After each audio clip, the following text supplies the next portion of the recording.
Silsilah keluarga Made Mulyawan Arya, The Gajah. Made Mulyawan Arya, yang akrab disapa The Gajah, memiliki akar yang kuat di Bali. Keluarganya berasal dari berbagai daerah, termasuk Denpasar, Klungkung, Gianyar, Buleleng, dan Karangasem. Dengan latar belakang keluarga dari orang tua kandung dan mertua yang tersebar di berbagai wilayah, The Gajah tumbuh dalam lingkungan yang kaya akan tradisi dan budaya Bali. Berikut silsilah keluarga Made Mulyawan Arya, The Gajah. Kakek dari Made Mulyawan Arya bernama Santek, berasal dari Denpasar dan beristri Ninengah Sringasi yang berasal dari Karangasem, mempunyai anak yang juga ayah dari The Gajah yaitu Made Arya Merdana.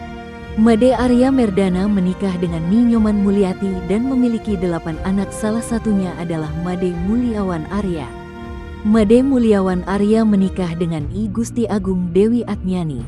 Kakek dari istri The Gajah bernama I Gusti Ketut Winata, berasal dari Buleleng dan beristri Ida Ayu Widya yang juga berasal dari Buleleng. Mempunyai anak bernama I Gusti Ketut Surya Putra dan beristri Ida Ayu Putri yang berasal dari Gianyar yang merupakan mertua dari The Gajah. Sekian silsilah keluarga Made Mulyawan Arya, The Gajah.